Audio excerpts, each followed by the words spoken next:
વિદ્યુત રાસાયણિક કોષનો કોષ પોટેન્શિયલ અને ગિબ્સ મુક્ત ઉર્જા વચ્ચેનો સંબંધ કરજો. ચાલો, વિદ્યુત રાસાયણિક કોષ માટે કોષ પોટેન્શિયલ અને ગિબ્સ ની મુક્ત ઉર્જા આ બે વચ્ચે કેવો સંબંધ છે એ આપણે સાબિત કરવાનું છે. તો આગળ આપણે પહેલા જ પીરિયડમાં ભણ્યા હતા કે જે વિદ્યુત રાસાયણિક પ્રક્રિયાઓ હોય, વિદ્યુત રાસાયણિક કોષમાં થતી જે પ્રક્રિયાઓ છે એ પ્રક્રિયાઓ સ્વયંભૂ હોય, સ્વયં સ્ફુરિત હોય. એટલે એ પ્રક્રિયાઓ બધી આપમેળે થશે.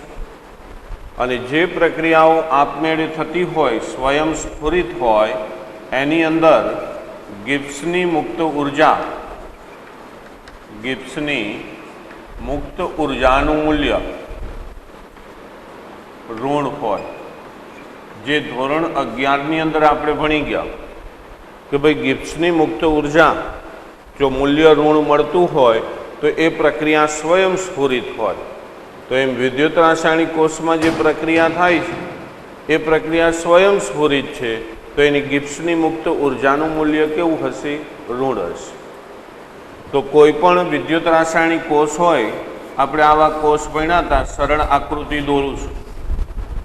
આ બે વિદ્યુત ધ્રુવો છે, એને વિદ્યુત વિભાજ્ય દ્રાવણની અંદર ડુબાડેલા છે. દ્રાવણોના સંપર્ક માટે એક ક્ષાર સેતુ મૂકેલો છે અને અહીંથી બહારથી અહીંયા વોલ્ટમીટર, ગેલ્વેનોમીટર વગેરે છોડી શકાય. તો આ જે જોડાણ થાય એટલે પ્રક્રિયા સ્વયં સ્ફુરિત થાય. એટલે એની ગિબ્સની મુક્ત ઉર્જાનું મૂલ્ય એની અંદર ઋણ બને. આમાં એક સેકન્ડમાં જેટલો વિદ્યુત ઉર્જા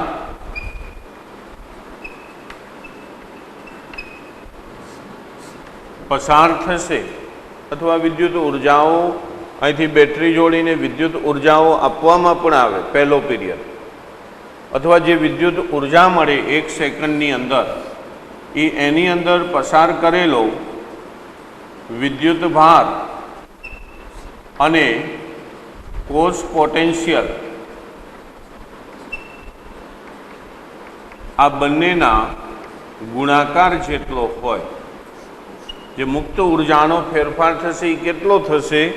તો કે એમાંથી પસાર કરેલો વિદ્યુત ભાર અને એ જે કોષ છે, આ કોષ છે, એના કોષ પોટેન્શિયલનું મૂલ્ય, આ બંનેનો ગુણાકાર કરો એટલો એનો મુક્ત ઉર્જાનો ફેરફાર થશે અથવા એટલું વિદ્યુત કાર્ય થશે. બંને પણ બોલાય. ગિબ્સની મુક્ત ઉર્જા અથવા મુક્ત ઉર્જાનો ફેરફાર કેટલો હોય? તો કે આની અંદર જેટલું વિદ્યુત કાર્ય થાય છે એના જેટલો હોય. એટલે એક સેકન્ડમાં થયેલું વિદ્યુત કાર્યનું મૂલ્ય એ વિદ્યુત ભાર અને કોષ પોટેન્શિયલના ગુણાકાર જેટલું હોય. અને આમ પણ બોલાય. આપણે આગળ ભણી ગયા છે ડેલ્ટા G0 બરાબર -W. આ જે W છે એને વિદ્યુત કાર્યથી ઓળખવામાં આવે છે. પ્રતિવર્તીપણે જે વિદ્યુતનો જથ્થો અથવા વિદ્યુત ભાર જે પસાર થશે એના લીધે એની ગિબ્સ મુક્ત ઉર્જાનું મૂલ્ય છે એ આપણને ઋણ મળશે. અને એટલું આપણે મહત્તમ કાર્ય છે એ આ કોષ દ્વારા કરી શકશું. જ્યારે કોષ દ્વારા મહત્તમ કાર્ય લેવું હોય ત્યારે એના મુક્ત ઉર્જાના ફેરફારનું મૂલ્ય વધારે ઋણ હોવું જોઈએ, તો આપણને મહત્તમ કાર્ય મળે. અને જનરલી એક નિયમ છે, ઉષ્માગતિ શાસ્ત્રમાં ધોરણ 11માં ભણ્યા હતા કે જેટલી મુક્ત ઉર્જાનું મૂલ્ય વધારે ઋણ એટલું મહત્તમ કાર્ય છે એ પ્રણાલી દ્વારા આપણે મેળવી શકીએ. તો અહીંયા માની લો કે પસાર કરેલો વિદ્યુત ભાર, આ ગેલ્વેનિક કોષની અંદર પ્રતિવર્તીપણે પસાર કરેલો વિદ્યુત ભારનું મૂલ્ય NF છે. અને એના કોષ પોટેન્શિયલને જો તમે E સેલ વડે દર્શાવો તો આની મુક્ત ઉર્જાની અંદર થતો ફેરફાર delta r G is equal to -NF E cell થશે. આ મુક્ત ઉર્જાના ફેરફારનું મૂલ્ય થયું. આ NF છે એ પસાર કરેલો વિદ્યુત ભાર છે, વિદ્યુતનો જથ્થો, અને ઈ સેલ છે એ એનો કોષ પોટેન્શિયલ છે. તો અહીંયા F છે એ ફેરાડે અચળાંક છે, જે વિદ્યુત વિભાજન કોષની અંદર આની બહુ ડિટેલ્સમાં ચર્ચા કરશું. N છે એ ઇલેક્ટ્રોનની સંખ્યા સૂચવશે.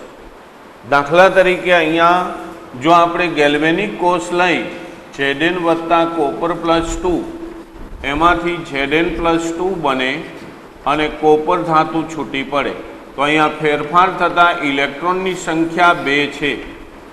તો 2 ઇલેક્ટ્રોન છે એ તમે અહીંયા લખો તો આ સૂત્ર બને delta r G is equal to -2F E cell. આમ બને. એટલે કોષ પોટેન્શિયલનું મૂલ્ય જે આ મળે છે એ એની અંદર સંકળાયેલા એનના મૂલ્ય ઉપર આધારિત છે. જો આ જ ઉપરની જ પ્રક્રિયા છે એને હું 2 વડે ગુણી દઉં તો 2Zn +2 કોપર +2, 2Zn +2 વત્તા 2 કોપર, તો અહીંયા ઇલેક્ટ્રોનને પણ 2 વડે ગુણાશે.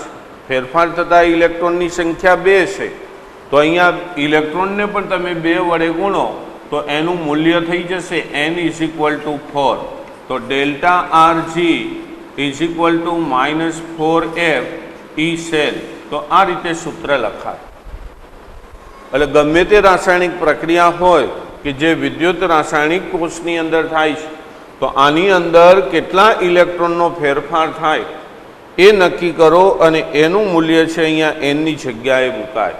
કે જે આપણે દાખલાની અંદર આ સૂત્રનો ઉપયોગ કરશું ત્યારે આપણે કહેશું કે જો અહીંયા આટલા ઇલેક્ટ્રોનનો ફેરફાર થશે તો એનનું મૂલ્ય એટલું થશે. એ આવશે દાખલાઓ ત્યારે ચર્ચા કરશું. બીજી વસ્તુ કે જ્યારે કોષની અંદર વપરાતા દ્રાવણોની સાંદ્રતા 1 મોલર હોય ત્યારે એના કોષ પોટેન્શિયલ ઈ સેલને E0 સેલ તરીકે લખાય. પ્રમાણિત કોષ પોટેન્શિયલ બોલાયા. પણ દ્રાવણોની સાંદ્રતા 1 મોલર હોવી જોઈએ. આની અંદર 1 મોલર સાંદ્રતા હોય તો E cell is equal to E0 cell થાય. તો એની મુક્ત ઉર્જાનો ફેરફાર delta R G0 is equal to -NF E0 cell થશે. તો આ સૂત્ર આ રીતે લખાશે. આને બોલાય પ્રમાણિત ગિબ્સ મુક્ત ઉર્જા ફેરફાર, અને આને બોલાય પ્રમાણિત કોષ પોટેન્શિયલ. અને F અને N આ ફેરફાર થતા ઇલેક્ટ્રોનની સંખ્યા છે. F છે એ ફેરેડે અચળાંક છે. આ સિવાય જો સંતુલન અચળાંક પ્રક્રિયા માટે નક્કી કરવો હોય તો એના માટેનું સૂત્ર છે ડેલ્ટા G0 બરાબર -RT ln K. તો આ સૂત્ર પણ આપણે દાખલાની અંદર વાપરશું. મુક્ત ઉર્જાના ફેરફારનું બીજું સૂત્ર. જેમ delta G0 -NF E0 cell થાય એમ ડેલ્ટા G0 બરાબર -RT ln K થાય. આને 10ના આધારનો ઋણ લઘુગુણક બનાવી તો -2.303 RT log K. તો એને આમ લખાય. અને K ને KC લખી શકો કારણ કે દ્રાવણોની અંદર થતી પ્રક્રિયા છે. એટલે સંતુલન અચળાંકને આપણે KC વડે દર્શાવશું. બીજી વસ્તુ કે આ જે 2 સૂત્રો છે એ બંને સૂત્રોમાં મુક્ત ઉર્જાનો ફેરફાર દર્શાવે છે. એટલે ઘણીવાર આ બંને સૂત્રોને સરખાવવામાં પણ આવે છે. તો એને આપણે સરખાવીએ, આપણને રકમની અંદર NF આપેલો હોય, RT અને KC સંતુલન અચળાંક આપેલો હોય અને કે કોષ પોટેન્શિયલ નક્કી કરો તો સીધું જ આ બેને સરખાવીને પણ ગણી શકાય. તો ડાયરેક્ટ જવાબ આવે. તો એવા દાખલાઓ આગળ આવશે આપણે કાલના પીરિયડની અંદર સંતુલન અચળાંક અને ગિબ્સની મુક્ત ઉર્જાના.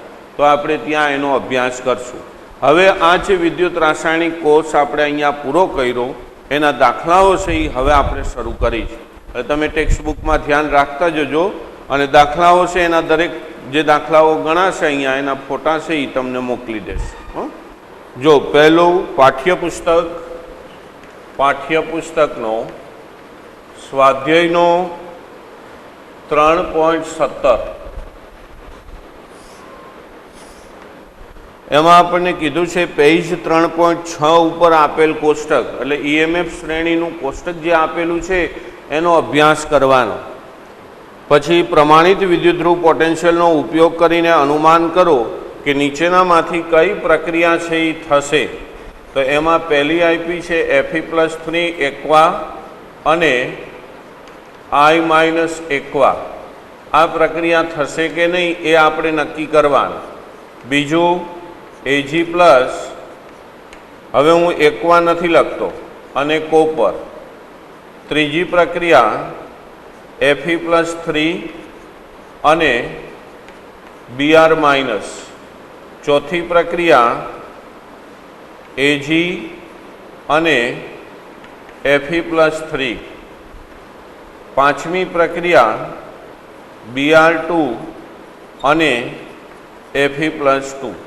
આમાંથી કઈ પ્રક્રિયા થશે એ આપણે નક્કી કરવાનું છે. કોષ્ટક ઉપરથી આ બધાના પોટેન્શિયલના મૂલ્યો હું અહીંયા લખું છું. Fe+3, Fe+2 રિડક્શન પોટેન્શિયલ બધાના આપેલા છે 0.77 વોલ્ટ. E0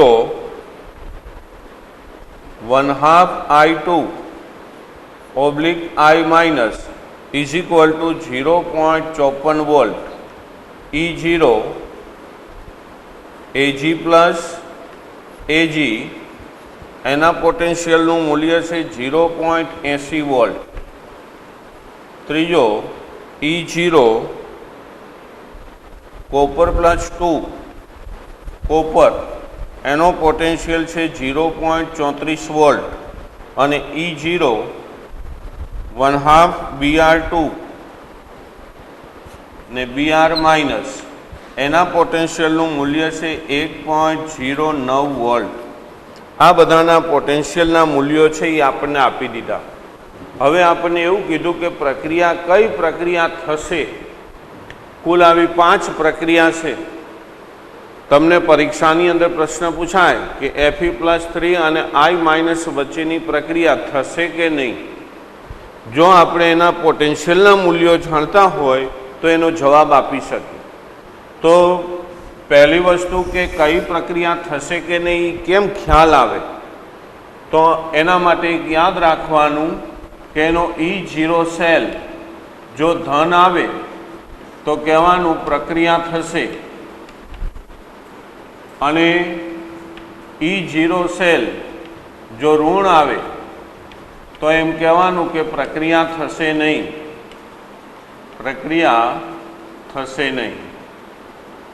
બસ આ બે બાબતો યાદ રાખો એટલે પ્રક્રિયા થશે કે નહીં એનો ખ્યાલ આવે. હવે આ Fe+3 અને I- આપણને આપેલા છે, તો એ બંનેને મિક્સ કર્યા અને હવે પ્રક્રિયા થાય કે નહીં એ આપણે જોવાનું છે. તો પહેલું શરૂઆત જ આ રીતે કરવાની કે Fe+3 એક્વા વત્તા I- એક્વા. આમની જો પ્રક્રિયા થાય તો એમાંથી બને Fe+3 માંથી બને Fe+2 અને I- માંથી બને 1/2I2. I2 વાયુ સ્વરૂપ હોય, Fe+2 દ્રાવણ હોય, AQ. તો પહેલી વસ્તુ કે આપણને એ પ્રક્રિયા લખતા આવડવી જોઈએ. તો આપણને ખ્યાલ છે કે ભાઈ Fe+3 માંથી Fe+2 બને છે, એટલે Fe+3 માંથી Fe+2 બનાવ્યું. 1/2I2 માંથી I- એટલે I- માંથી બનશે I2, તો I- માંથી બન્યો I2. હવે આ જે પ્રક્રિયા છે, માની લો કે આ પ્રક્રિયા મને આપેલી છે કોષ પ્રક્રિયા, અને મને એમ કહે કે ભાઈ આનું વિદ્યુત રાસાયણિક કોષ દોરો. વિદ્યુત પ્રવાહ કઈ દિશામાં હોય, ઇલેક્ટ્રોનનો પ્રવાહ કઈ દિશામાં હોય, કોનું ઓક્સિડેશન થાય છે, કોનું રિડક્શન થાય છે, આવા પ્રશ્નો પૂછે તો હું એના જવાબ જો આ રીતે આપું. પહેલાં મને દોરવાનું કહે તો હું સીધું જ આમ દોરી નાખું. આ વિદ્યુત રાસાયણિક કોષ હમણાં દોર્યું તો એમ. પરીક્ષામાં સારો દોરવાનો, અત્યારે હું રફ દોરું છું, ક્ષાર સેતુ આ ડાબી સાઈડ એનોડ હોય, જમણી સાઈડ કેથોડ હોય, એટલે અહીંયા એનોડ હશે, આ બાજુ કેથોડ હશે. બહારની સાઈડ વોલ્ટમીટર અથવા ગેલ્વેનોમીટર જોડી દેવાય. આ બની ગયો વિદ્યુત રાસાયણિક કોષ. હવે આ જે દ્રાવણ ભર્યું છે એ જમણી સાઈડ કયું દ્રાવણ હોય, ડાબી સાઈડ કયું દ્રાવણ હોય, આનું નામ દર્શાવી દેવાનું ક્ષાર સેતુ. અને આ છે એને લખી નાખો વોલ્ટમીટર અથવા ગેલ્વેનોમીટર, જે લખવું હોય એ લખાય બેમાંથી. રેડી? અને જ્યારે પરીક્ષામાં દોરો ત્યારે આ રીતે પ્લેટ દોરવાની, વિદ્યુત રાસાયણિક વિદ્યુત ધ્રુવની આવી રીતે દોરજો એટલે સારું લાગે. અને ક્ષાર સેતુ દોરો ત્યારે એને યુ આકારની ઊંધી ટ્યુબ દોરવાની, ક્ષાર સેતુ. આ તમારી પરીક્ષા માટેની થઈ. આ 5 પ્રક્રિયા માટે તમે આ લખી શકો. આપણે એક શીખવાડી હતી, તમને કીધું હતું કે તમે પ્રયત્ન કરજો દોરવાનો, તો આ દોરાઈ ગયું. હવે આની અંદર એક જ બાબત બાકી રહી છે કે કોણ એનોડ છે ને કોણ કેથોડ છે. જો તમને આ ગોતતા આવડે, તમે આ જાણી લો કે આ એનોડ કહેવાય, આ કેથોડ કહેવાય, તો તમારો પ્રશ્ન પાકો થઈ જાય. તમારા જવાબ 3 માર્ક મળ્યા. જો એ એનોડ કેથોડ કઈ રીતે નક્કી કરશો તો એ રાસાયણિક પ્રક્રિયા ઉપરથી કરી લેવાનું. આનો ઓક્સિડેશન આંક છે +3, આનો ઓક્સિડેશન આંક છે +2, તો 3માંથી ઓક્સિડેશન આંક 2 બન્યો એટલે અહીંયા ઓક્સિડેશન આંકની અંદર ઘટાડો થયો. ઘટાડો થયો એટલે શું થયું? ત્યાં રિડક્શન થયું. જ્યાં ઓક્સિડેશન આંક ઘટે ત્યાં રિડક્શન થાય. 11મું ધોરણ રેડોક્સ પાઠ. અહીંયા ઓક્સિડેશન આંક -1 છે. આયોડિનનો ઓક્સિડેશન આંક હોય 0 એટલે -1માંથી 0 થયો, તો ઓક્સિડેશન આંકની અંદર વધારો થયો એટલે ત્યાં ઓક્સિડેશન થયું, આપણે એમ કહી તો આ ઓક્સિડેશન. હવે એક વસ્તુ આપણે જાણી છીએ વિદ્યુત રાસાયણિક કોષ માટે કે ઓક્સિડેશન હંમેશા એનોડ ઉપર થાય અને રિડક્શન હંમેશા કેથોડ ઉપર થાય. તો હવે આ એનોડ છે, તો એનોડ છે એના માટે આ વાયુ વિદ્યુત ધ્રુવ છે, આયોડિનનો વાયુ વિદ્યુત ધ્રુવ. જેમ હાઇડ્રોજનનો વાયુ વિદ્યુત ધ્રુવ દોર્યો તો એ રીતે અહીંયા વાયુ વિદ્યુત ધ્રુવ તમારે દોરવો પડે. તો વાયુ વિદ્યુત ધ્રુવ કેવો હોય? તો આવી સીધી પટ્ટી નહીં દોરવાની વિદ્યુત ધ્રુવની.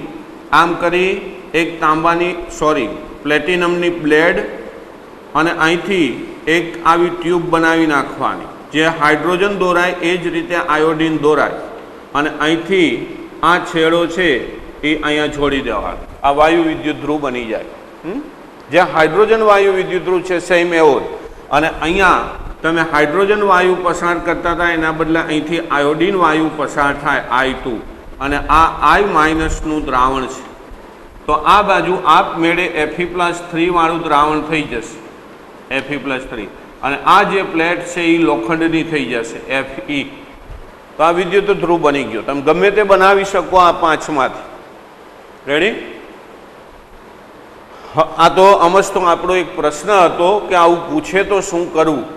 હવે બીજો પ્રશ્ન એવો હતો, એક આકૃતિ વાળો હતો કે ભાઈ આકૃતિ દોરો. તો આકૃતિ દોરાઈ ગઈ. પછી આપણને એમ કીધું કે ભાઈ ઇલેક્ટ્રોનનો પ્રવાહ અને વિદ્યુત પ્રવાહ કઈ દિશામાં હોય? તો ઇલેક્ટ્રોન હંમેશા એનોડથી કેથોડ તરફ જશે આમ, તો વિદ્યુત પ્રવાહ એથી ઊંધો જશે. વિદ્યુત પ્રવાહ ઉલટી દિશામાં જાય, વિદ્યુત પ્રવાહની દિશા વિરુદ્ધ થઈ જાય. ઇલેક્ટ્રોનના પ્રવાહ અને વિદ્યુત પ્રવાહ બંને એકબીજાની વિરુદ્ધ દિશામાં હોય. તો આ સંપૂર્ણ આકૃતિ થઈ ગઈ. એના 2 પ્રશ્નો થઈ ગયા. કોનું ઓક્સિડેશન થાય છે, કોનું રિડક્શન થાય છે? તો Fe+3 નું રિડક્શન થઈ Fe+2 બને છે. I- નું ઓક્સિડેશન થઈ I2 બને છે. આ ત્રીજો પ્રશ્ન થઈ ગયો. તો આવા પ્રશ્નો આના પૂછાશે. આ વર્ષે બોર્ડની અંદર લગભગ આવો પ્રશ્ન હશે 99.9%. એક તમને રાસાયણિક પ્રક્રિયા આપેલી હશે, એનો વિદ્યુત રાસાયણિક કોષ દોરવાનો કહેશે અને ઇલેક્ટ્રોનનો પ્રવાહ વિદ્યુત પ્રવાહની દિશા પૂછશે, કોનું ઓક્સિડેશન કોનું રિડક્શન થાય એ પૂછશે. એટલે ખાસ એ તૈયાર કરજો. 3 માર્કની અંદર પૂછાય અને એને લખતા અને દોરતા લગભગ 3 મિનિટ થાય આને કમ્પ્લીટ કરતા. એટલે 3 માર્કનો 3 મિનિટમાં કમ્પ્લીટ થઈ જાય. હવે આપણો પ્રશ્ન એ છે કે પ્રક્રિયા થશે કે નહીં. તો એના માટે તમને એક समझाયું कि જ્યારે प्रमाणित कोष पोटेंशियलનું मूल्य धन आवे तो प्रक्रिया थाय अने ऋण आवे तो प्रक्रिया न थाय। रेडी? आ वस्तुने ध्यान ज लेवानी कि रिडक्शन अने ऑक्सिडेशन जोई लेवानुं कि कोनुं रिडक्शन थाय कोनुं ऑक्सिडेशन थाय। अब ऑक्सिडेशन थयुं छे ई एनोड छे अने रिडक्शन थयुं छे ई कैथोड छे। तो E0 सेलनुं सूत्र तो E0 cell is equal to E0 reduction potential cathode नो minus E0 reduction potential anode नो लखाय। आपणुं स्टांडर्ड सूत्र। तो अहींया कैथोड कोण छे पहेला ई नक्की करो। तो कि रिडक्शन थयुं ए कैथोड एटले हूँ आने आ रीते लखी सकूँ। रिडक्शन पोटेंशियल कैथोड नो लखवो छे। कैथोड Fe+3 छे तो E0 Fe+3 Fe+2 minus E0। अब रिडक्शन पोटेंशियल एनोड नो तो एनोड है I-I2 वाळो। तो एनोड आपणे लख्युं 1/2 I2 I-। तो अहींया लखाय 1/2 I2 I-। बस आ बे किंमतो छे तमे आनी अंदर मूकी दो। Fe+3 Fe+2 नी छे 0.77 वोल्ट माइनस I2 અને I- ની रिडक्शन पोटेंशियल છે 0.54 वोल्ट। तो आ बेनी तमे बादबाकी करो એટલે 0.23 वोल्ट थाय। तो कोष पोटेंशियलનું मूल्य છે એ ધન મળ્યું। तो तमे એવું કહી શકો કે એ પ્રક્રિયા છે એ થશે। અને અહીંયા લખાય કે E0 સેલ ધન હોવાથી પ્રક્રિયા થશે। આ એક। रेडी? नेक्स्ट बीजी प्रक्रिया। तमे बीजी प्रक्रिया जो तो Ag+ एमांथी कोपर आ बे वच्चे मारे प्रक्रिया करावी छे तो थशे के नहीं? तो पहला हूँ लखी नाखूँ Ag+ वत्ता कोपर। कोपर घन धातु छे अने Ag+ द्रावण छे तो AQ अने ओलू सॉलिड। तो Ag+ छे एमांथी सिल्वर छूटू पड़े। Ag+ मांथी Ag बने। सिल्वर धातु निक्षेपित थाय अने कोपर धातु हती एमांथी कोपर+2 द्रावण बने AQ। आ घन स्वरूप पड़ी जाय। हवे आने वीजभारनी दृष्टिए संतुलित होवी जोईए। अहींया +1 छे अहींया +2 छे। तो एनो अर्थ एवो थयो के मारे अहींया +2 करवा होय तो आगळ 2 मूकवाना, अहींया नहीं मूकवाना। तो आ बाजू सिल्वरमां पण 2 मूकाशे। तो आ बनी गई प्रक्रिया। हवे बीजी वस्तु नक्की शुं करवानी? तो कि कोनु ऑक्सिडेशन थाय छे कोनु रिडक्शन आ नक्की करवानुं। तो कि आनो ऑक्सिडेशन आंक +1 आनो ऑक्सिडेशन आंक 0। तो 1 मांथी 0 थयो એટલે ઘટાડો થયો। ઘટાડો થયો એનો અર્થ એવો થયો કે ત્યાં રિડક્શન થયું। આનો ઓક્સિડેશન આંક કોપરનો 0 આ બાજુ કોપરનો +2 તો અહીંયા 0 मांथी 2 એટલે ઓક્સિડેશન આંકનો વધારો થયો। વધારો થયો એટલે એને કહેવાય ઓક્સિડેશન। ઘટાડો થયો એટલે રિડક્શન। આ જે મેં દોર્યું છે એ હવે આમાં નથી દોરતો। એ આપણને અહીંથી ખબર પડી જાય કે બધી પ્રક્રિયા માટે શું કરવું। તો હવે Ag+ માં ઘટાડો થાય છે એટલે એ રિડક્શન થઈ ગયો અને એ કેથોડ બની ગયો। આ યાદ રાખજો પાછા, કેથોડ ઉપર હંમેશા રિડક્શન થશે, એનોડ ઉપર હંમેશા ઓક્સિડેશન થશે। તમને એક યાદ રાખવાનું કીધું હતું કે જેનો રિડક્શન પોટેન્શિયલ ઓછો એ એનોડ અને એના ઉપર ઓક્સિડેશન થાય। બધામાં અ આવે। જેનો ઓક્સિડેશન પોટેન્શિયલ ઓછો ત્યાં ઓક્સિડેશન થાય અને એ વિદ્યુત ધ્રુવને એનોડ કહેવાય। ત્રણેય અ। રેડી? તો અહીંયા +1 मांथी 0 बन्यो એટલે અહીંયા ઘટાડો થયો એટલે અહીંયા રિડક્શન થયું। 0 मांथी +2 એટલે અહીંયા ઓક્સિડેશન થયું। એટલે કોપર છે એ એનોડ, Ag+ છે એ આપણો કેથોડ। તો હવે હું આનું સૂત્ર જોજો। હવે ડાયરેક્ટ લખું છું E0 cell is equal two, આ નથી લખતો, હું સીધું નીચેનું સૂત્ર બનાવું છું। હો, હવે દાખલામાં હું આ નહીં લખું। Reduction potential cathode minus reduction potential anode ये आपने खबर ज होवी जोईए कि कैथोड अने एनोडना रिडक्शन पोटेंशियलना तफावतने कोष पोटेंशियल बोलाय। आ कोष पोटेंशियलनी व्याख्या पण थई गई। जो कैथोड अने एनोड ना बे शुं आप्या छे रिडक्शन पोटेंशियल બેયનો તફાવત એને એનો કોષ પોટેન્શિયલ બોલાય. તો કેથોડ કોણ છે આમાં? તો કે સિલ્વર છે એ કેથોડ છે. લખું Ag plus Ag minus anode કોણ છે? તો કે કોપર ધાતુ છે એ એનોડ વાળી છે, તો કોપર +2 કોપર. અને એક વસ્તુ ખાસ ધ્યાન રાખજો, કોઈ દી આમ ન દર્શાવતા, કોપર આગળ અને કોપર +2 પાછળ. જો આ એક તમને સમજૂતી આપી દઉં, આ જે મેં લખ્યું છે આ એ કોપરનો રિડક્શન પોટેન્શિયલ છે, રિડક્શન પોટેન્શિયલ. અને જો હું આને આમ લખું E0 કોપર કોપર +2, દાખલામાં આવશે આવું નીટમાં ને ઊંધું આપે, રિડક્શન પોટેન્શિયલ ના આપે, એ અહીંયા ફેરવી નાખે આ પદ. કોપર આગળ લઈ લે, કોપર +2 પાછળ. જ્યારે દ્રાવણ આગળ હોય અને ધાતુ પાછળ હોય ત્યારે હંમેશા રિડક્શન પોટેન્શિયલ હોય, અને જ્યારે ધાતુ આગળ હોય અને દ્રાવણ પાછળ હોય ત્યારે એનો ઓક્સિડેશન પોટેન્શિયલ છે. એટલે આ ખાસ ધ્યાન રાખવાનું. તો બેયમાં ફેર શું? બંનેની અંદર તફાવત શું છે? કે રિડક્શન પોટેન્શિયલ અને ઓક્સિડેશન પોટેન્શિયલ. માની લો કે અહીંયા મેં લખ્યું કે કોપર +2 કોપરનો રિડક્શન પોટેન્શિયલ આપ્યો છે, કારણ કે જો દ્રાવણ આગળ છે ધાતુ પાછળ છે, એટલે 0.34 વોલ્ટ. આ મને આપ્યો 0.34 વોલ્ટ. તો આ રિડક્શન પોટેન્શિયલ થયું. તો એનો ઓક્સિડેશન પોટેન્શિયલ કેટલો હોય? તો કે રિડક્શન અને ઓક્સિડેશન પોટેન્શિયલમાં ખાલી નિશાનીનો ફેર હોય, બાકી મૂલ્ય એ જ હોય. એટલે 0.34 વોલ્ટ રિડક્શન પોટેન્શિયલ હતો. જો મારે એને ઓક્સિડેશન લખવું હોય તો મારે એને ઋણ કરી દેવો પડે. એટલે ઘણીવાર શું થશે, દાખલાઓની અંદર આ કોપર આગળ ને કોપર +2 પાછળ મૂકી દેશે ને અહીંયા માઇનસ મૂકી દેશે. તો તમારે દાખલામાં એને રિડક્શન પોટેન્શિયલમાં પહેલાં ફેરવી નાખવાનું પછી લખવાનું. એટલે રિડક્શન અને ઓક્સિડેશન પોટેન્શિયલમાં આ ફેર છે. Reduction potential is equal two minus E0 oxidation potential. ખાલી નિશાનીનો જ ફેર છે, મૂલ્ય એટલું જ રહે છે. અને મગજમાં યાદ રાખવાનું શું કે રિડક્શન પોટેન્શિયલ દર્શાવવો હોય ત્યારે આયન, આ જે રહ્યું આયન દ્રાવણ એ પહેલાં, પછી એની ધાતુ. તો આપણને એમ થાય કે સાહેબ અહીંયા કેમ એમ થયું? તો કે જો Fe+3 માંથી શું બન્યું છે? Fe+2. તો અહીંયા તો બેય દ્રાવણ છે.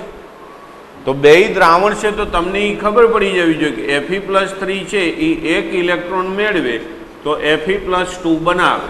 તો અહીંયા ઇલેક્ટ્રોન સ્વીકાર્યો છે. જો સ્વીકાર્યો છે એનો અર્થ એવો થયો કે ત્યાં રિડક્શન થયું છે, અને ઇલેક્ટ્રોન મુક્ત થતો હોય તો ત્યાં ઓક્સિડેશન થાય. આ જ વસ્તુ જો હું આમ લખું Fe+2 Fe+3 આમ લખીએ તો આ એનો ઓક્સિડેશન પોટેન્શિયલ થઈ જાય, કારણ કે Fe+2 માંથી શું બન્યું? Fe+3 બન્યું. તો અહીંયા ઇલેક્ટ્રોન મુક્ત થશે. વીજભાર સંતુલિત કરો, +3 માંથી 1 જાય એટલે +2. તો આ બાજુ +2 છે. જો તો અહીંયા ઇલેક્ટ્રોન મુક્ત થયો એટલે આ ઓક્સિડેશન પોટેન્શિયલ થયો. અહીંયા ઇલેક્ટ્રોન સ્વીકાર્યો છે એટલે એ રિડક્શન પોટેન્શિયલ થયો. એટલે બેયનો તફાવત આટલો, ફક્ત બંનેના મૂલ્યો સમાન હોય, ફક્ત નિશાની અલગ હોય. તો હવે આપણો જે આ પ્રશ્ન છે કે ભાઈ આ પ્રક્રિયા થશે કે નહીં? ઘણીવાર તમને એક્ઝામની અંદર આ આખી પ્રક્રિયા આપી દે આમ ગણી, પછી એમ કે પ્રક્રિયા શક્ય છે કે નહીં, અથવા હવે શાબ્દિક આપે કે કોપરના દ્રાવણમાં સિલ્વરના દ્રાવણમાં અથવા સિલ્વર નાઇટ્રેટના દ્રાવણમાં તાંબાની વીંટી પડી ગઈ છે, બોલો શું થશે? તો તમે તરત એનો જવાબ આપી શકો કે તાંબુ છે એ દ્રાવણ સ્વરૂપે કોપર +2 સ્વરૂપે દ્રાવણમાં જશે અને Ag+ છે એ ચાંદી છૂટી પાડશે. એટલે જે તાંબુ હોય ને એના ઉપર ચાંદીનો ગ્લેડ ચડતો જાય. આપણે ઇલેક્ટ્રોપ્લેટિંગની ઘટના જે ભણીશ, આપણે જે બજારમાંથી ઉલિયું લઈ એના ઉપર લખ્યું હોય સ્ટેનલેસ સ્ટીલ, હવારમાં ઉલિયું કરીને એના ઉપર તમે જોજો સ્ટેનલેસ સ્ટીલ લખ્યું હોય, તો એ સ્ટેનલેસ સ્ટીલનું એના ઉપર લેયર ચડાવેલું હોય. એ જે લેયર ચડે છે એ આ ઇલેક્ટ્રોપ્લેટિંગની ઘટનાઓ એના મદદથી લેયર ચડે. આપણે ઘણા નથી સોનાના દાગીના લઈ ઘરેણા તો એના ઉપર ગ્લેડ ચડાવેલો હોય સોનાનો, 1 ગ્રામ 2 ગ્રામના હોય છે. તો એ 1 ગ્રામ સોનાનો ગ્લેડ ચડાવેલો હોય ઉપર, એ ઇલેક્ટ્રોપ્લેટિંગની ઘટનાઓ છે આગળ. તો આમાંથી આવા પ્રશ્ન પૂછાય કે કોપર એટલે તાંબુ, તાંબાની વીંટી સિલ્વર નાઇટ્રેટના દ્રાવણમાં પડી ગઈ તો રાસાયણિક પ્રક્રિયા થશે કે નહીં? તો એનો જવાબ છે એ આ પ્રક્રિયા આપણને આપે. તો અહીંયા પ્રક્રિયા થશે કે નહીં એ આપણે જાણવું છે. તો બેયના રિડક્શન પોટેન્શિયલનો તફાવત લખ્યો છે, કેથોડ અને એનોડનો. તો અહીંયા સિલ્વરનો રિડક્શન પોટેન્શિયલ કેટલો? તો કે 0.80 વોલ્ટ, 0.80 વોલ્ટ માઇનસ કોપર +2 કોપરનો રિડક્શન પોટેન્શિયલ છે 0.34 વોલ્ટ. તો 0.34 વોલ્ટ તફાવત લ્યો તો જવાબ આવે 0.46 વોલ્ટ. તો અહીંયા E0 સેલનું મૂલ્ય કેવું મળ્યું? ધન મળે છે, માટે પ્રક્રિયા થશે. જો ઋણ આવ્યું હોત તો પ્રક્રિયા ન થાત. ધન આવે છે એટલે પ્રક્રિયા થશે. તો તમે કહી શકો કે ભાઈ તાંબાની વીંટી છે એ સિલ્વર નાઇટ્રેટના દ્રાવણમાં નાખો તો એના ઉપર સિલ્વરનો ગ્લેડ તળે, સિલ્વર છૂટું પડે, ચાંદી છૂટી પડે. હજુ એક પ્રક્રિયા લઈ લઈ, ત્રીજી લઈ લઈ, પછી આ બે તમારે હોમવર્કમાં કરવાની, પ્રેક્ટિસ કરવાની. છતાં ન સમજાય તો પછી નેક્સ્ટમાં કહેવાનું. આ ત્રીજી એક લઈ લઉં છું, Fe+3 અને Br-. તો Fe+3 વત્તા Br-. હવે આ પ્રક્રિયા થશે કે નહીં એવો આપણને પ્રશ્ન પૂછ્યો કે Fe+3 અને Br- ને ભેગા કરો તો રાસાયણિક પ્રક્રિયા થાય કે નહીં? તો Fe+3 છે એમાંથી Fe+2 બને, Fe+2, અને Br- છે એમાંથી 1/2 Br2 વાયુ બને, ગેસ. આપણે નથી સાહેબ 1/2 ખબર કેમ પડી કે આ 1/2 આવશે? જોજો, હંમેશા એનો વીજભારીઓ નહીં સમાન થવો જોઈએ. માની લો કે અહીંયા મેં 1/2 નથી મૂક્યા, તમને એ નથી ખબર કે અહીંયા આવે કે નહીં, પણ હું તરત આ જોઈ લઉં. અહીંયા +3 છે, અહીંયા -1 છે. આ બેનો તફાવત લઉં ને એટલે +2 જવાબ આવે. તો આ બાજુ પણ +2 છે નીપજ સાઈડ છે ને, એટલે આને આવી રીતે જ લખાય. બીજી વસ્તુ, હવે એની મોલ પ્રમાણ તત્વયોગમિતિ સરખાવો. 1 Fe તો અહીંયા 1 Fe, અહીંયા Br એક જ છે તો આ બાજુ પણ એક જ હોવો જોઈએ. તો અહીંયા 2 છે તો મારે અહીંયા 1/2 મૂકવું પડે. 2 ઉડી જશે એટલે 1 Br બે સાઈડ થશે. હવે આ પ્રક્રિયા થશે કે નહીં એ મારે નક્કી કરવું. E0 સેલ, બોલો કોનું રિડક્શન થાય છે અને કોનું ઓક્સિડેશન થાય છે પહેલા આ નક્કી કરવું પડે. તો અહીંયા +3, આ +2, એટલે 3માંથી 2 બન્યા. 3માંથી 2 થયા એટલે ઘટાડો થયો ઓક્સિડેશન આંકનો. ઘટાડો થયો એનો અર્થ એવો થયો કે ત્યાં રિડક્શન થયું. અને અહીંયા -1 એમાંથી બન્યો 0, તો -1 માંથી 0 એટલે વધારો થાય ઓક્સિડેશન આંકમાં, એટલે ત્યાં ઓક્સિડેશન થયું. તો હવે આનું તમારે રિડક્શન થાય છે Fe+3 માંથી Fe+2, એટલે એ આપણો કેથોડ બની ગયો.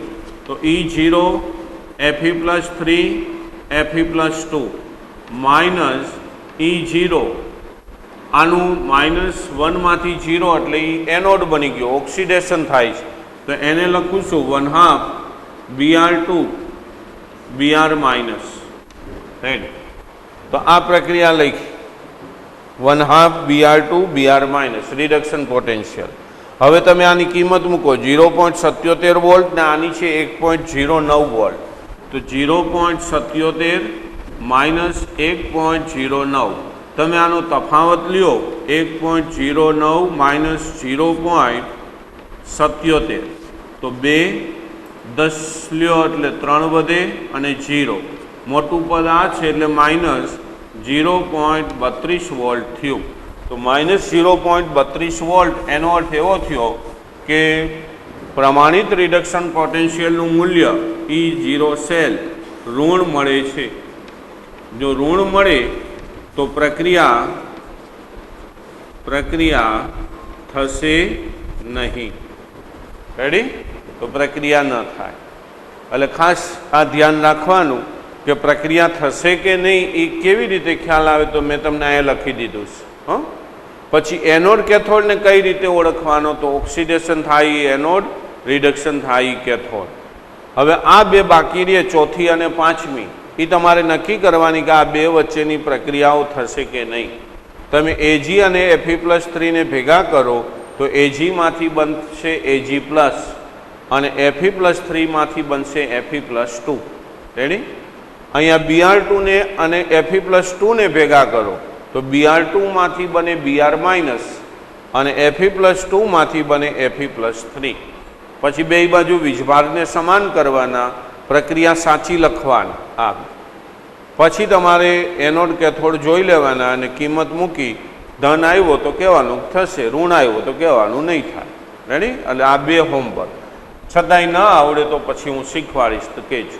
હા રેડી આ પાઠ્યપુસ્તકનો કોયડો પહેલો 3.1 નન સમીકરણ ઉપરના હવેના દાખલા શરૂ થાય છે આપણને એક પ્રક્રિયા આપી છે મેગ્નેશિયમ પ્લસ 2Ag+ એની સાંદ્રતા છે 0.0001 મોલર એમાંથી 0001 મોલર એમાંથી બને છે Mg+2 એની સાંદ્રતા 0.130 મોલર પ્લસ 2Ag હવે આ પ્રક્રિયા માટે આપણને આપી દીધું છે એનો E0 સેલ બરાબર 3.17 વોલ્ટ તો આપણને એમ કીધું કે E સેલ ગણો એનો કોષ પોટેન્શિયલ ગણવાનો છે હવે આ જે પ્રક્રિયા છે કોષ પ્રક્રિયા આપણને આપેલી છે માની લો કે આના ઉપરથી મને એવું કીધું કે આનો કોષનું સાંકેતિક નિરૂપણ કરો એક પ્રશ્ન આ પૂછ્યો બીજો પ્રશ્ન એવો પૂછ્યો કે એનો કોષ પોટેન્શિયલ કેટલો હોય આવા બે પ્રશ્નો પૂછ્યા તો આનું સાંકેતિક નિરૂપણ દરેક પ્રક્રિયા ઉપરથી સાંકેતિક નિરૂપણ આવડવું જોઈએ અને સાંકેતિક નિરૂપણ ઉપરથી રાસાયણિક પ્રક્રિયા આવડવી જોઈએ બે વસ્તુ અવરાહુ આવડવી જોઈએ ઘણીવાર આ E0 સેલ છે એ આપણને આપશે નહીં એના બદલે શું આપશે તો કે આ મેગ્નેશિયમ+2 બને છે આનો રિડક્શન પોટેન્શિયલ આપ્યો હોય Ag+ નો રિડક્શન પોટેન્શિયલ આપ્યો હોય તો આપણે આ શોધવો પડે અત્યારે રકમમાં આપી દીધો છે હવે જો પહેલા આ પ્રક્રિયા ઉપરથી હું આનું કોષનું સાંકેતિક નિરૂપણ લખું છું તો સાંકેતિક નિરૂપણ લખવા મને પહેલા એ ખબર હોવી જોઈએ કે એનોડ કોણ અને કેથોડ કોણ તો એના માટે આપણો જૂનો નિયમ કે જ્યાં ઓક્સિડેશન થતું હોય એ એનોડ રિડક્શન થતું હોય એ કેથોડ તો આમાં કોનું ઓક્સિડેશન થાય છે તો કે મેગ્નેશિયમ 0 માંથી +2 બને છે એટલે ઓક્સિડેશન આ અહીંયા વધે છે એટલે એનું ઓક્સિડેશન થાય છે એટલે એ આપણો એનોડ અને એનોડ હંમેશા ડાબી સાઈડ હોય તો મેગ્નેશિયમ Mg+2 એકવા ક્ષાર સેતુ રેડી હવે બાકી જે વૈધો છે એ કેથોડ ક્ષાર સેતુની બંને સાઈડે દ્રાવણો લેવાના એકવા અને Ag+ ની સાંદ્રતા છે 0.0001 મોલર અને મેગ્નેશિયમની સાંદ્રતા છે 0.130 મોલર રેડી આ એનું કોષનું સાંકેતિક નિરૂપણ થયું તો સાંકેતિક નિરૂપણમાં પહેલા નક્કી કરવાનું કે એનોડ કોણ અને કેથોડ કોણ એનોડ ડાબી સાઈડ કેથોડ જમણી સાઈડ હવે માની લો કે એમ કે અર્ધ પ્રક્રિયાઓ લખો એનોડ કેથોડ ઉપર થતી રાસાયણિક પ્રક્રિયા લખો તો હું આને લખું કે એનોડ ઉપર થતી પ્રક્રિયા તો કે એનોડ છે Mg માંથી Mg+2 બને તો 2 ઇલેક્ટ્રોન છૂટા પડે અને કેથોડ ઉપર ઓક્સિડેશન રિડક્શન થશે એટલે ઇલેક્ટ્રોન મેળવશે Ag+ માંથી Ag તો Ag+ વત્તા ઇલેક્ટ્રોન એમાંથી બને Ag તો અહીંયા ઇલેક્ટ્રોન સમાન હોવા જોઈએ, એટલે આપણે અહીંયા 2 મૂકી દઈશું. એટલે આ એનોડ કેથોડની પ્રક્રિયા થઈ ગઈ. હવે ત્રીજી બાબત કે એનો ઈ સેલ ગણો, કોષ પોટેન્શિયલ ગણો એવું કીધું છે. તો એના માટે નંદ સમીકરણ આપણે વાપરીશું. નંદ સમીકરણ ત્યારે વપરાય કે જ્યારે સાંદ્રતા એકમ ન હોય. 1 મોલર સાંદ્રતા હોય તો આપણે કીધું હતું કે ભાઈ દરેક વખતે એકમ હોય એવું હોતું નથી. તો એવા સમયે કોષ પોટેન્શિયલ નક્કી કરવો હોય તો નંદ સમીકરણનો ઉપયોગ થશે. તો નંદ સમીકરણ ઈ સેલ બરાબર E0 સેલ -0.059 છેદમાં n લોગ. તમને કીધું હતું કે ભાઈ જમણી સાઈડ જે આયન હોય એને અંશમાં મુકાય. તો આ રાસાયણિક પ્રક્રિયા છે, એમાં Mg+2 જમણી સાઈડ, Ag+ ડાબી સાઈડ. તો Mg+2 અંશમાં Mg+2 ની સાંદ્રતા છેદમાં Ag+ સાંદ્રતા. પણ અહીંયા Ag+ આગળ તત્વયોગમિતિ 2 છે, એટલે મારે અહીંયા એની સાંદ્રતાનો વર્ગ કરવો પડે. તો જેટલે આગળ સહગુણક હોય એટલી ઘાત અહીંયા કરવાની. આ આપણે કાલ શીખ્યા ને આગળના પીરિયડમાં. તો હવે આની અંદર બધી કિંમતો મૂકી દઈએ એટલે આપણને એનો કોષ પોટેન્શિયલ મળે. તો જો E0 સેલ છે 3.17, તો આ 3.17 વોલ્ટ -0.059 છેદમાં n એટલે પ્રક્રિયાની અંદર ફેરફાર થતા ઇલેક્ટ્રોનની સંખ્યા. તો 2 ઇલેક્ટ્રોનનો ફેરફાર થાય છે, એટલે હું અહીંયા લખું 2 લોગ Mg+2 ની સાંદ્રતા. તો Mg+2 સાંદ્રતા છે 0.130, તો અહીંયા લખી 0.130 છેદમાં Ag+ ની સાંદ્રતા છે 0.0001 NO². હવે આનું સાદુરૂપ મહત્વનું છે, ધ્યાન રાખજો બધા. 0.0295 આનો ભાગાકાર કરો એટલે 0.0295 આવે લોગ. હવે જોજો અહીંયા હું શું કરું છું, એ ધ્યાન રાખશે બધા. 0.130 છેદમાં 0.0001 એટલે તમે એનો પોઈન્ટ દશાંશ ચિહ્નને કાઢી લ્યો તો 1/10,000 આવે ને. પોઈન્ટ પછી 4 આંકડા છે, મેં દશાંશ ચિહ્ન કાઢી લીધું એટલે 10,000 આવે. આ 10,000 છે એને હું 10⁴ પણ લખી શકું, લખાય ને. 10⁴ એટલે 10,000 થાય ને આમ પણ લખાય. તો 1/10⁴. તો આ જે ઘાત છે એને તમે ઉપર લઈ જાઓ તો શું થશે? માઇનસ. તો 10⁻⁴. હવે આવું કરવા નહીં બેસવાનું. અહીંયા જોઈ લેવાનું કે 0.0001 એટલે પોઈન્ટ પછી 4 આંકડા છે, તો 10⁻⁴ NO². આમ કરી દેવાનું. હવે 3.17 -0.0295 લોગ 0.130 છેદમાં 10⁴ 8 એટલે -8 થાય. એને આપણે ઉપર લઈ લઈએ છીએ 0.0295 કૌંસમાં લોગ 0.130 ગુણ્યા 10⁸. આને તમે ઉપર લઈ જાઓ એટલે ઘાત પ્લસ થઈ જાય. હવે એનું સાદું રૂપ લોગ લેવાનું. તો 3.17 0.0295. હવે આનો લોગ કઈ રીતે જોવો? તો તમને એક આની પ્રેક્ટિસ કરાવી હતી કે લોગ કઈ રીતે જોવા. જો પોઈન્ટ પહેલાં 1 બિંદુ છે એટલે સીધું જ મૂકી દેવાનું 1 બાર, સીધું જ. પછી અહીંથી આંકડા લેવાના, 2 આંકડા સાથે લેવાના. 13નો 0, તો આપણા લોગ ટેબલની અંદર 13નો 0 જો તો એનો જવાબ આવે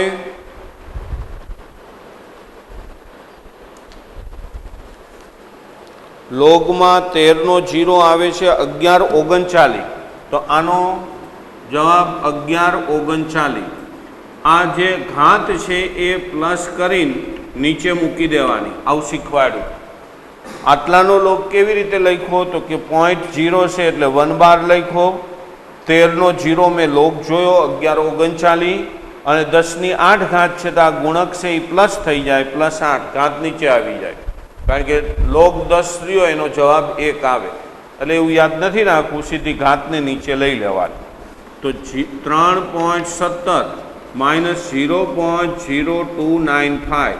હવે જો આનો અર્થ 1/1139 તમને શીખવાડ્યું હતું કે આની અંદર એકડો માઇનસ છે, પોઈન્ટ પછીના આંકડાઓ છે એ પ્લસ છે, એટલે આને હું જુદા લખું છું, એક રહ્યો એને માઇનસ લખું છું, પોઈન્ટ પછીના આંકડાને પ્લસ લખું છું, એટલે એક રહ્યો એ માઇનસ થઈ ગયો, 0.1139 પ્લસ થઈ ગયા, અને +8, આ +8, તો 3.17 - 0.0295 ગુણ્યા 8 માંથી 1 ગયો 7, 7 ની અંદર આ ઉમેરો એટલે 7.1139. તો 3.17 માઇનસ પેલા બંનેના ગુણકનું મૂલ્ય આવશે 0.21, આનું મૂલ્ય આવશે 0.21, આ બેનો ગુણાકાર, તો એનો બાદબાકી છે એ આવશે 2.96 વોલ્ટ. તો આ જે પ્રક્રિયા આપણને આપેલી છે, આ પ્રક્રિયા, એ પ્રક્રિયાના કોષ પોટેન્શિયલનું મૂલ્ય કેટલું આવે? 2.96 વોલ્ટ આવે. તો આ રીતે નંદ સમીકરણના દાખલાઓ ગણાશે. બધા દાખલા આ જ રીતે ગણવાના નંદ સમીકરણના, ફક્ત આપણને આ સાદુરૂપ આપતા આવડવું જોઈએ. અને બોર્ડમાં પૂછાય તો 3 માર્કની અંદર નંદ સમીકરણ પૂછાય, એટલે સાદુરૂપ આ દરેકમાં સાદુરૂપ જોજો કઈ રીતે હું આપું છું. પછી એના ઉપરથી સાંકેતિક નિરૂપણ કેમ થાય અને એનોડ કેથોડની પ્રક્રિયા કેમ થાય. હવે આ દાખલો છે એ બોર્ડવાળાએ બદલી નાખ્યો. એને એવું કીધું કે Mg+2 આ અહીંયા મૂકી દીધું, સાંકેતિક નિરૂપણ આ આપી દીધું છે, અને એવું કીધું કે E0 સેલ 3.17 છે તો E સેલ ગણો, આવું પણ કીએ. તો તમને ખબર હોવી જોઈએ કે આમાં આ એનોડ છે, આ કેથોડ છે, બરોબર. એના ઉપરથી કોષ પ્રક્રિયા લખતા આવડવી જોઈએ. કોષ પ્રક્રિયા લખો એટલે તમને અહીંયા ખબર પડે કે ભાઈ અંશમાં કોણ આવશે, છેદમાં કોણ આવશે. રેડી? ઓકે, ચાલો હવે નેક્સ્ટ બીજો દાખલો લઈ. પાઠ્યપુસ્તકનો સ્વાધ્યાયનો 3.5.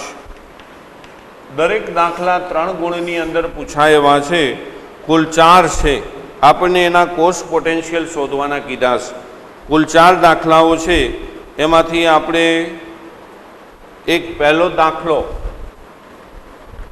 લઈ અને પછી તમને દાખલાઓ છે ને એ પ્રેક્ટિસ કરવા માટે, બીજા દાખલાઓ પ્રેક્ટિસ માટે આપવા છે. Mg+2 સાંદ્રતા છે 0.001 મોલર. ક્ષાર સેતુ કોપર +2 સાંદ્રતા છે 0.001 મોલર અને કોપર. રેડી? આ રીતનું છે. હવે આને આપણને ખાલી કીધું છે કે કોષ પોટેન્શિયલ શોધો. હવે આની અંદર એકેયના EMF છે એ આપણને આપ્યા નથી. હું 4 અહીંયા EMF છે એ તમને લખી દઉં છું, પછી તમારે બીજા દાખલાઓની પ્રેક્ટિસ કરવાની. જો અહીંયા E0 કોપર +2 કોપર બધાના પ્રમાણિત રિડક્શન પોટેન્શિયલના મૂલ્યો લખી દઉં છું. 0.34 વોલ્ટ. Mg+2 આપણી જે શ્રેણી હતી કોષ્ટક એના ઉપરથી બધા લખાય, -2.37 વોલ્ટ. પછી હાઇડ્રોજનનો તો આપણે જાણી જ છીએ H+½ H2, એનો તો શૂન્ય મૂલ્ય છે, EMF શ્રેણીમાં ભણ્યા હતા. પછી E0 Fe+2 Fe, એનું મૂલ્ય છે -0.44 વોલ્ટ. પછી E0 સ્ટેનસ Sn+2 Sn, એનું મૂલ્ય -0.14 વોલ્ટ. પછી બાકીમાં બ્રોમિન E0 Br-½ Br2, એનું મૂલ્ય Br2 Br-, એનું મૂલ્ય 1.09. બસ હવે તમારા બધા દાખલાઓ થઈ જશે આના ઉપરથી. એક હું પ્રેક્ટિસ કરીને દેખાડું છું કે કઈ રીતે ગણાય, બાકીના 3 તમારે પ્રેક્ટિસ કરવાના. જો Mg+2 કોપર+2 કોપર આ કોષ આપણને આપેલો છે. મને એમ કીધું કે આનું EMF શોધો. હવે મારી પાસે તો એક જ છે કોષનું સાંકેતિક નિરૂપણ. આ પોટેન્શિયલ પરીક્ષામાં આપશે, બેના રિડક્શન પોટેન્શિયલના મૂલ્યો આપ્યા હોય પછી તમારે એનું સાંકેતિક નિરૂપણ કોષ પોટેન્શિયલ શોધવાનું. તો આની પહેલાં કોષ પ્રક્રિયા શું થાય, તો મારે કોષ પ્રક્રિયા લખવી હોય તો જોજો, એનોડ ઉપર થતી પ્રક્રિયા, તો એનોડમાં આ એનોડ છે ડાબી સાઈડ, Mgમાંથી Mg+2 બને, તો Mg+2 વત્તા 2 ઇલેક્ટ્રોન. કેથોડ ઉપર થતી પ્રક્રિયા, કોપર+2 માંથી કોપર બને એટલે Cu+2 વત્તા 2 ઇલેક્ટ્રોન Cu. આખી પ્રક્રિયા લખો એટલે ઇલેક્ટ્રોન ઉડી જશે, તો Mg વત્તા કોપર+2 એમાંથી બને Mg+2 વત્તા કોપર. રેડી? હવે અહીંયા કોપર+2ની સાંદ્રતા હતી 0.0001 મોલર અને Mg+2ની હતી 0.001 મોલર. હવે નન સમીકરણ હું લખું તો E cell is equal to E0 cell minus 0.059 છેદમાં n લોગ જમણી બાજુનો આયન અંશમાં એટલે Mg+2 અંશમાં છેદમાં કોપર+2 ડાબી બાજુનો આયન છેદમાં. હવે અહીંયા તત્વયોગ મિતિ એક જ છે બે જગ્યા, એટલે ઘાત આવશે નહીં. તો આપણી પાસે E0 સેલ હોવો જોઈએ. તો E0 સેલ કઈ રીતે લખાય, તો હમણાં શીખવાડ્યું કે ભાઈ કેથોડનો રિડક્શન પોટેન્શિયલ, કેથોડ આ છે કોપરવાળો, તો E0 કોપર+2 copper reduction potential cathode minus reduction potential anode, anode Mg છે તો Mg+2 Mg.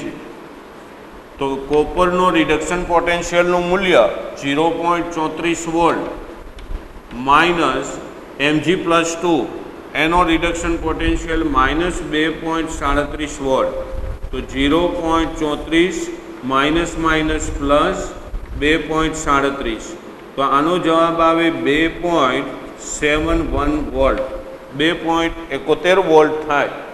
હવે આ કિંમતો છે એ હું આમાં મૂકું તો 2.71 માઇનસ 0.059 છેદમાં 2 લોગ Mg+2ની સાંદ્રતા તો કે 0.001 અને છેદમાં કોપર+2ની 0.001. જ્યારે નીટની અંદર જે દાખલાઓ પૂછાય તો એમાં સાંદ્રતા આવી આપે, કારણ કે નીટમાં લોગ ટેબલનો ઉપયોગ માન્ય નથી, આપતા નથી, એટલે એના સાંદ્રતાના મૂલ્યો આવા હોય. તમારે લોગ ટેબલની જરૂરિયાત ન પડે. તમને એમ થાય કે સાહેબ નન સમીકરણ પૂછ્યું, લોગ ટેબલ તો જોઈને, પણ આ લોગ ટેબલ વગર સાબિત થઈ જાય. એટલે જોજો કઈ રીતે થાય. 2.71 માઇનસ 0.0295 લોગ. હવે અહીંયા છે 10ની -3 ઘાત, હમણાં શીખવાડ્યું, આને લખાય પોઈન્ટ પછી 3 આંકડા અને નીચે પોઈન્ટ પછી 4 આંકડા એટલે 10ની -4 ઘાત. આ બેનો છેદ ઉડાડી દો તો 2.71 0.0295 ગુણ્યા લોગ. જો આ બેનો છેદ ઉડે એટલે અહીંયા 10ની -1 આવે નીચે. આ 10ની -1 ને ઉપર લઈ જાઓ તો 10 થઈ જાય, તો લોગ 10 થઈ ગયો અને લોગ 10 એટલે એનો જવાબ 1 હોય એટલે 2.71 માઇનસ 0.0295. આનો લોગ જોવાની જરૂર નહીં, લોગ 10નો, કારણ કે 10 ઉપર અહીંયા ઘાત કેટલી છે 1. તમે 1ને આગળ લઈ લ્યો તો સીધો જવાબ થઈ ગયો 1, એટલે 10નો લોગ હંમેશા 1 હોય. લોગ ટેબલનો નિયમ છે લોગ 10 10. આધાર અને જેનો લોગ લેવો છે એ બે સમાન હોય તો એનો જવાબ હંમેશા 1 હોય. આવું જૂના 9માના ગણિતમાં આવતું હતું, હવે અત્યારે નથી આવતું આ, એટલે એના ઉપરથી નિયમ આવો લખ્યો હતો log a is equal two 1. ક્યારેક સ્પર્ધાત્મક પરીક્ષાઓમાં આવું પૂછી નાખ કે લોગ 5 5 તો એનો જવાબ હંમેશા 1 થાય. એમાં એક વિકલ્પ 5 આપ્યો હોય, આપણને એમ થાય કે 5 આવતો હશે. એટલે ખાસ યાદ રાખવાનું, આધાર અને જેનો લોગ લેવો છે એ બે સમાન હોય તો જવાબ હંમેશા 1 આવે. તો અહીંયા 10 નો આધાર છે, લખાય નહીં ને એટલે એ આધાર 10 ગણી લેવાનો. તો 10 10 તો આનો જવાબ હંમેશા 1 થાય. એટલે આ સ્પર્ધાત્મક પરીક્ષામાં આવું પૂછે છે. જૂના 9માં હતું, હવે નથી આવતું એ નિયમ. તો હવે આની બાદબાકી કરો એટલે એનો જવાબ આવશે ઈ સેલ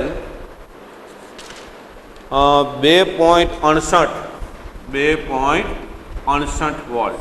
આટલો જવાબ આપે. હવે એના જે બીજા 4 દાખલા છે, એકમાં ખાલી હું પ્રક્રિયા જ લખું છું, બીજું કંઈ લખતો નથી. જો એક ચોથાની પ્રક્રિયા લખી દઉં છું, બાકી તમારે જાતે જ બીજા 3 કરવાના. પ્લેટિનમ Br માઇનસ, એની સાંદ્રતા 0.010 મોલર, Br2 ક્ષાર સેતુ H પ્લસ, એની સાંદ્રતા 0.030 મોલર, ઓબ્લિક H2 1 બાર ને એવું કંઈ લખ્યું નથી. પ્લેટિનમ બંને બાજુ વાયુ વિદ્યુત ધ્રુવ છે. મને એમ કે આનો કોષ પોટેન્શિયલ શોધો. મેં તમને આ લખીને દઈ દીધું છે, જો અહીંયા. તો હવે આનું પહેલાં એક કોષની પ્રક્રિયા કઈ રીતે લખાય એ જોઈ લેવાનું. જો ડાબી સાઈડ એનોડ, જમણી સાઈડ કેથોડ. રેડી? તો એનોડ ઉપરની પ્રક્રિયા લખવી હોય તો આપણને ખબર હોય છે કે ભાઈ એનોડ ઉપર ઓક્સિડેશન થાય. તો ઓક્સિડેશન કઈ રીતે? ઓક્સિડેશનમાં ઇલેક્ટ્રોન મુક્ત થાય. રેડી? તો Br માઇનસ, એમાંથી બને Br2 વત્તા ઇલેક્ટ્રોન. જો આ બાજુ -1, આ બાજુ -1, બે બાજુ -1 છે. તો અહીંયા હું લખી શકું 1/2. આ બે ઉડી જાય એટલે 1 Br. ઓક્સિડેશન પ્રક્રિયા થઈ ગઈ. કેથોડ ઉપર રિડક્શન થાય તો રિડક્શનમાં ઇલેક્ટ્રોન છે એ સ્વીકારે. તો અહીંયા H પ્લસ છે એ ઇલેક્ટ્રોન સ્વીકારશે, H પ્લસ વત્તા ઇલેક્ટ્રોન. તો એમાંથી શું બન્યું? H2. તો અહીંયા H +1 -1 એટલે 0 થઈ ગયું. તો આ બાજુ વીજભાર 0 છે. હાઇડ્રોજન બંને સાઈડ 1 રાખવા છે એટલે 1/2 લખ્યા. આ થયું રિડક્શન, આ થયું ઓક્સિડેશન.